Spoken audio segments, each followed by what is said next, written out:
Hi friends, good morning. ಹೇಗಿದ್ದೀರಾ ಎಲ್ಲರೂ? Friends, ಇವತ್ತು ಕ್ಯಾಪ್ಸಿಕಮ್ ಚಿಕನ್ ಸಾಂಬಾರನ್ನ ಮಾಡಿ ತೋರಿಸ್ತಾ ಇದ್ದೀನಿ. ನೋಡೋಣ, ಹಾಗಾದರೆ ಬನ್ನಿ. ನೋಡಿ ಯಾವ ರೀತಿಯಾಗಿ ನಾನು ಕ್ಯಾಪ್ಸಿಕಮ್ ಚಿಕನ್ ಸಾಂಬಾರನ್ನ ಮಾಡಿದ್ದೀನಿ ಅಂತ. ತುಂಬ ಟೇಸ್ಟಿಯಾಗಿರುತ್ತೆ. ಮುದ್ದೆ, ರೊಟ್ಟಿ ಮತ್ತು ಅನ್ನದ ಜೊತೆ, ಚಪಾತಿ ಜೊತೆ ಒಳ್ಳೆ ಕಾಂಬಿನೇಷನ್ ಅಂತಲೇ ಹೇಳ್ಬೋದು. ನೋಡಿದ್ರೇ ಗೊತ್ತಾಗುತ್ತೆ ಎಷ್ಟು ಟೇಸ್ಟಿಯಾಗಿದೆ ಅಂತ. ನೋಡಿ ಫ್ರೆಂಡ್ಸ್, ಈ ರೀತಿಯಾಗಿ ಬಂದಿದೆ. ನೋಡೋಣ. ಈ ಕಡೆ ನಾನು 1 kg ಚಿಕನ್ನ ಇಟ್ಕೊಂಡಿದ್ದೀನಿ. ನೋಡಿ, ಇದನ್ನು ಕ್ಲೀನಾಗಿ ತೊಳೆದಿಟ್ಕೊಂಡಿದ್ದೀನಿ. ಈ ಕಡೆ 3 ಟೊಮೆಟೊ ತೊಗೊಂಡಿದ್ದೀನಿ. ಈ ಕಡೆ ನೋಡಿ 3 ಈರುಳ್ಳಿನ ತೊಗೊಂಡಿದ್ದೀನಿ. ಮತ್ತು ಈ ಕಡೆ 2 ಟೇಬಲ್ ಸ್ಪೂನಷ್ಟು ಧನಿಯಾ ಪುಡಿನ ತೊಗೊಂಡಿದ್ದೀನಿ. ಈ ಕಡೆ 1 ಕಟ್ನಷ್ಟು ಕೊತ್ತಂಬರಿ ಸೊಪ್ಪನ್ನ ತೊಗೊಂಡಿದ್ದೀನಿ. ಬೆಳ್ಳುಳ್ಳಿ ನಾಟಿ ಅಂದರೆ ಜವಾರಿ ಬೆಳ್ಳುಳ್ಳಿ ತೊಗೊಂಡಿದ್ದೀನಿ. ಅಚ್ಚ ಖಾರದ ಪುಡಿ 2 ಟೇಬಲ್ ಸ್ಪೂನ್ ತೊಗೊಂಡಿದ್ದೀನಿ.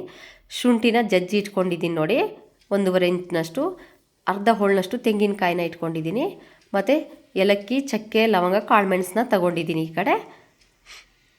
ಮತ್ತು ಪುದೀನ ಸೊಪ್ಪನ್ನ ತೊಗೊಂಡಿದ್ದೀನಿ ಅರ್ಧ ಕಟ್ನಷ್ಟು. 2 ಟೇಬಲ್ ಸ್ಪೂನಷ್ಟು ಎಣ್ಣೆ ತೊಗೊಂಡಿದ್ದೀನಿ. ಅರಿಶಿನದ ಪುಡಿ ತೊಗೊಂಡಿದ್ದೀನಿ. ಮತ್ತು ಇಲ್ಲಿ ರುಚಿಗೆ ತಕ್ಕಂಥ ಹರಳುಪ್ಪನ್ನು ತೊಗೊಂಡಿದ್ದೀನಿ. ಮತ್ತು ಈ ಕಡೆ ನಾನು ಆಲೂಗೆಡ್ಡೆನ ತೊಗೊಂಡಿದ್ದೀನಿ ಫ್ರೆಂಡ್ಸ್. ನೋಡಿ, ಆಲೂಗೆಡ್ಡೆ ತೊಗೊಂಡಿದ್ದೀನಿ. ಕ್ಯಾಪ್ಸಿಕಮ್ ತೊಗೊಂಡಿದ್ದೀನಿ. ಈ ಕಡೆ ಕಸೂರಿ ಮೇಥಿ ತೊಗೊಂಡಿದ್ದೀನಿ. ಈ ಕಡೆ ಒಂದು ಬಾಣಲೆ ಇಟ್ಕೊಂಡಿದ್ದೀನಿ. ಅದಕ್ಕೆ ನಾನು 1 ಟೇಬಲ್ ಸ್ಪೂನಷ್ಟು ಎಣ್ಣೆನ ಹಾಕ್ಕೊಳ್ತಾ ಇದ್ದೀನಿ. ಇದಕ್ಕೆ ಕಟ್ ಮಾಡಿರುವಂಥ ಈರುಳ್ಳಿನ ಹಾಕ್ಕೊಳ್ತಾ ಇದ್ದೀನಿ. ಇದು ಚೆನ್ನಾಗಿ ಫ್ರೈ ಆಗಲಿ.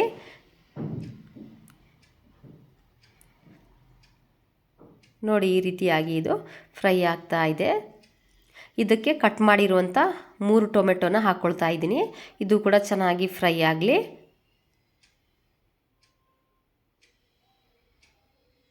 ಕಡಿಮೆ ಉರಿಯಲ್ಲಿ ಆದಷ್ಟು ಫ್ರೈ ಮಾಡ್ಕೊಳ್ಳಿ.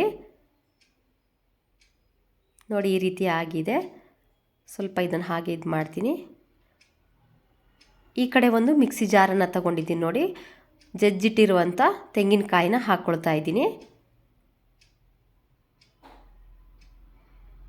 ಇದಕ್ಕೆ ನಾನು ಶುಂಠಿನ ಹಾಕ್ಕೊಳ್ತಾ ಇದ್ದೀನಿ. ಜಜ್ಜಿಟ್ಟಿರುವಂಥ ಶುಂಠಿನ ಹಾಕ್ಕೊಳ್ತಾ ಇದ್ದೀನಿ. ಈ ಕಡೆ ಕಾಳುಮೆಣಸು, ಚಕ್ಕೆ, ಲವಂಗ ಅವೆಲ್ಲ ಹಾಕ್ಕೊಳ್ತಾ ಇದ್ದೀನಿ. ಈ ಕಡೆ ಬೆಳ್ಳುಳ್ಳಿನ ಹಾಕ್ಕೊಳ್ತಾ ಇದ್ದೀನಿ. ನೋಡಿ, ಇದಕ್ಕೆ ಧನಿಯಾ ಪುಡಿನ ಹಾಕ್ಕೊಳ್ತಾ ಇದ್ದೀನಿ 2 ಟೇಬಲ್ ಸ್ಪೂನಷ್ಟು. ಈ ಕಡೆ ನಾನು ಅಚ್ಚ ಖಾರದ ಪುಡಿನ ತಗೊಳ್ತಾ ಇದ್ದೀನಿ 2 ಟೇಬಲ್ ಸ್ಪೂನಷ್ಟು. ಮತ್ತು ಅರಿಶಿನದ ಪುಡಿನ ಹಾಕ್ಕೊಳ್ತಾ ಇದ್ದೀನಿ. ನೋಡಿ, ಈ ಕಡೆ ನಾನು ಈರುಳ್ಳಿ ಮತ್ತು ಟೊಮೆಟೊ ಫ್ರೈ ಮಾಡಿರುವಂಥದ್ದನ್ನು ಹಾಕ್ಕೊಳ್ತಾ ಇದ್ದೀನಿ. ಮತ್ತು ಇದಕ್ಕೆ ನಾನು ಕೊತ್ತಂಬರಿ ಸೊಪ್ಪನ್ನು ಹಾಕ್ಕೊಳ್ತಾ ಇದ್ದೀನಿ. ಮತ್ತು ಇದಕ್ಕೆ ಪುದೀನ ಸೊಪ್ಪನ್ನು ಹಾಕ್ಕೊಳ್ತೀನಿ. ಪುದೀನ ಸೊಪ್ಪು ಸ್ವಲ್ಪ ಕಡಿಮೆನೇ ತಗೊಳ್ಳಿ. ಇದನ್ನು ನೀರು ಹಾಕಿ ಗ್ರೈಂಡ್ ಮಾಡ್ಕೊಳ್ತೀನಿ ನೈಸಾಗಿ. ನೋಡಿ, ಈ ಕಡೆ ಗ್ರೈಂಡ್ ಆಗಿದೆ. ಈ ಕಡೆ ಒಂದು ಕುಕ್ಕರ್ನ ಇಟ್ಕೊಂಡಿದ್ದೀನಿ. ಅದಕ್ಕೆ ನಾನು ಎಣ್ಣೆನ ಹಾಕ್ಕೊಳ್ತಾ ಇದ್ದೀನಿ 2 ಟೇಬಲ್ ಸ್ಪೂನಷ್ಟು. ಅದಕ್ಕೆ ಅರ್ಧ ಈರುಳ್ಳಿನ ಹಾಕ್ಕೊಳ್ತಾ ಇದ್ದೀನಿ. ಉದ್ದುದ್ದಕ್ಕೆ ಹೆಚ್ಚಿ ಚೆನ್ನಾಗಿ ಮಿಕ್ಸ್ ಮಾಡ್ಕೊಳ್ತೀನಿ ಇದನ್ನು. ನೋಡಿ, ಈ ರೀತಿಯಾಗಿ ಫ್ರೈ ಆಗಿದೆ. ಅದಕ್ಕೆ ರುಬ್ಬಿರುವಂಥ ಮಸಾಲೆನ ಹಾಕ್ಕೊಳ್ತಾ ಇದ್ದೀನಿ. ಹಸಿ ವಾಸನೆ ಹೋಗೋವರೆಗೂ ಇದನ್ನು ಚೆನ್ನಾಗಿ ಈ ರೀತಿಯಾಗಿ ಫ್ರೈ ಮಾಡ್ತೀನಿ ಎಣ್ಣೆಯಲ್ಲಿ. ಚೆನ್ನಾಗಿ ಹಸಿ ವಾಸನೆ ಹೋಗಬೇಕು. ಇದಕ್ಕೆ ಹರಳುಪ್ಪನ್ನು ಹಾಕ್ಕೊಳ್ತಾ ಇದ್ದೀನಿ. ಸಾಂಬಾರಿಗೆ ಯಾವಾಗಲೂ ಹರಳುಪ್ಪನ್ನೇ ಹಾಕಿ, ಚೆನ್ನಾಗಿರುತ್ತೆ, ಟೇಸ್ಟ್ ಕೊಡುತ್ತೆ.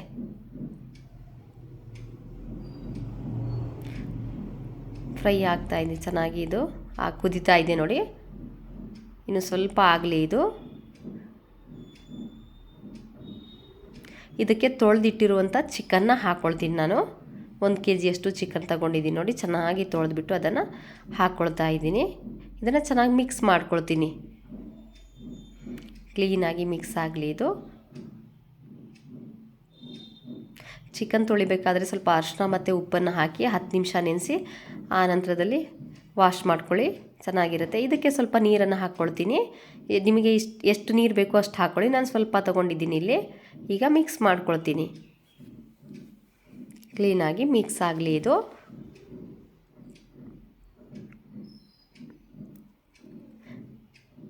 ಬೇಕಾದರೆ ನಿಂಬೆ ರಸ ಮೇಲಿಂದ ಹಾಕ್ಕೋಬಹುದು ನೀವು, ಬೇಕಂದರೆ ಹಾಕ್ಕೊಳ್ಳಿ. ಈಗ ಮಿಕ್ಸ್ ಮಾಡ್ಕೊಳ್ತೀನಿ ಇದನ್ನು.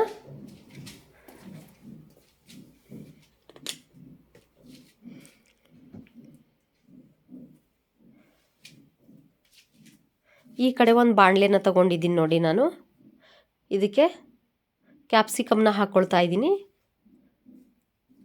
ಸ್ವಲ್ಪ ಎಣ್ಣೆ ಹಾಕ್ಕೊಳ್ತೀನಿ, 1 ಟೀ ಸ್ಪೂನಷ್ಟು. ಯಾಕೆಂದರೆ ಸ್ವಲ್ಪ ಹಸಿ ವಾಸನೆ ಹೋಗೋವರೆಗೂ ಇದು ಚೆನ್ನಾಗಿ ಸ್ವಲ್ಪ ಫ್ರೈ ಆಗಬೇಕು. ಅದಕ್ಕೋಸ್ಕರ ನಾನು ಸ್ವಲ್ಪ ಹಾಗೆ ಬಾಡಿಸ್ಕೊಳ್ತಾ ಇದ್ದೀನಿ. ಇದಕ್ಕೆ ಕಟ್ ಮಾಡಿರುವಂಥ ಆಲೂಗೆಡ್ಡೆನ ಹಾಕ್ಕೊಳ್ತಾ ಇದ್ದೀನಿ. ಸ್ವಲ್ಪ ಎಣ್ಣೆಯಲ್ಲಿ ಹಾಗೆ ಮೇಲ್ಮೇಲೆ ಫ್ರೈ ಮಾಡ್ಕೊಳ್ತೀನಿ. ನೋಡಿ ಇದಾಗಿದೆ, ಸ್ಟವ್ನ ಆಫ್ ಮಾಡ್ಕೊಳ್ತೀನಿ. ಸ್ವಲ್ಪ ಇದು ಮಾಡಿದರೆ ಸಾಕು. ಈ ಕಡೆ ನಾನು ಚಿಕನ್ ಸಾಂಬಾರಿಗೆ ಕ್ಯಾಪ್ಸಿಕಮ್ ಮತ್ತು ಆಲೂಗೆಡ್ಡೆನ ಹಾಕ್ಕೊಳ್ತಾ ಇದ್ದೀನಿ. ಈಗ ಕ್ಲೀನಾಗಿ ಇದನ್ನು ಮಿಕ್ಸ್ ಮಾಡ್ಕೊಳ್ತೀನಿ.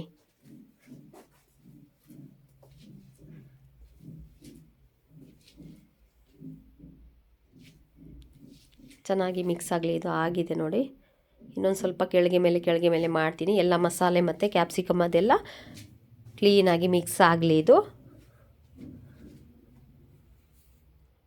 ನೋಡಿ ಈ ರೀತಿಯಾಗಿ ಮಿಕ್ಸ್ ಆಗಿದೆ. ಈಗ ಕುಕ್ಕರ್ನ ಕ್ಲೋಸ್ ಮಾಡ್ತೀನಿ. ಕುಕ್ಕರ್ ಕ್ಲೋಸ್ ಆಗಿದೆ. 3 ವಿಜಲ್ನ ಮಾಡಿಸ್ಕೊಳ್ತೀನಿ. ನೋಡಿ ವಿಜಲ್ ಆಗ್ತಾ ಇದೆ. ನೋಡಿ 3 ವಿಜಲ್ ಆಗಿದೆ. ಸ್ಟವ್ನ ಆಫ್ ಮಾಡ್ಕೊಂಡಿದ್ದೀನಿ. ಈ ಕಡೆ ನೋಡಿ ಕುಕ್ಕರ್ನ ಓಪನ್ ಮಾಡ್ಕೊಳ್ತೀನಿ ಯಾವ ರೀತಿಯಾಗಿ ಬಂದಿದೆ ಎಂಬುದಾಗಿ. ತುಂಬ ಬಿಸಿಯಾಗಿದೆ. ಇದನ್ನು ಚೆನ್ನಾಗಿ ಮಿಕ್ಸ್ ಮಾಡ್ಕೊಳ್ತೀನಿ. ಇದು ಆರಿದಷ್ಟು ತುಂಬ ಚೆನ್ನಾಗಿರುತ್ತೆ ಚಿಕನ್ ಸಾಂಬಾರು. ಬೆಳಗ್ಗೆ ಮಾಡಿದರೆ ಮಧ್ಯಾಹ್ನ ತಿನ್ನೋಕ್ಕಂತೂ ತುಂಬ ಟೇಸ್ಟಿಯಾಗಿರುತ್ತೆ. ಈ ಕಡೆ ಒಂದು ಪ್ಲೇಟನ್ನು ತೊಗೊಂಡಿದ್ದೀನಿ ನೋಡಿ, ಸರ್ವ್ ಮಾಡ್ಕೊಳ್ತೀನಿ.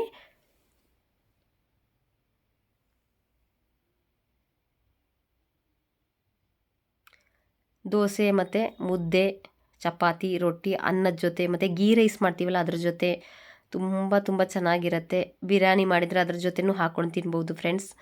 ನೋಡಿ ತುಂಬ ಟೇಸ್ಟಿಯಾಗಿರೋಂಥ ಚಿಕನ್ ಸಾಂಬಾರನ್ನ ಮಿಸ್ ಮಾಡಿಬಿಡಿ, ಮನೆಯಲ್ಲಿ ಮಾಡ್ಕೊಳ್ಳಿ, ಟ್ರೈ ಮಾಡಿ ಈ ವಿಡಿಯೋನ. ತುಂಬ ಟೇಸ್ಟಿಯಾಗಿರುವಂಥ ಚಿಕನ್ ಸಾಂಬಾರಿದು. ನೋಡಿ ಫ್ರೆಂಡ್ಸ್, ಈ ಕಡೆ ಸರ್ವ್ ಮಾಡ್ಕೊಂಡಿದ್ದೀನಿ. ಯಾವ ರೀತಿಯಾಗಿ ಬಂದಿದೆ ಎಂಬುದಾಗಿ ಕಮೆಂಟ್ ಮೂಲಕ ತಿಳಿಸಿ. ಈ ವಿಡಿಯೋ ನಿಮಗೆ ಇಷ್ಟ ಆದರೆ ಲೈಕ್ ಮಾಡಿ, ಶೇರ್ ಮಾಡಿ ಆ್ಯಂಡ್ ಸಬ್ಸ್ಕ್ರೈಬ್ ಮಾಡೋದನ್ನು ಮಾತ್ರ ಮರಿಬೇಡಿ. ನಿಮ್ಮ ಫ್ರೆಂಡ್ಸಿಗೆಲ್ಲ ಶೇರ್ ಮಾಡಿ ಫ್ರೆಂಡ್ಸ್. ಮುದ್ದೆಗಂತೂ ಒಳ್ಳೆ ಕಾಂಬಿನೇಷನ್ ಅಂತಲೇ ಹೇಳ್ಬೋದು. ನೀವು ಈಸಿಯಾದ ರೆಸಿಪಿಗಳನ್ನು ನೋಡಬೇಕಾದ್ರೆ ನನ್ನ ವರ್ಲ್ಡ್ ಕುಕ್ಕಿಂಗ್ ಚಾನಲ್ ನೋಡಿ. ಮತ್ತೊಂದು ವಿಡಿಯೋ ಒಟ್ಟಿಗೆ ಸಿಗ್ತೀನಿ. ಅಲ್ಲಿವರೆಗೂ ಬಾಯ್.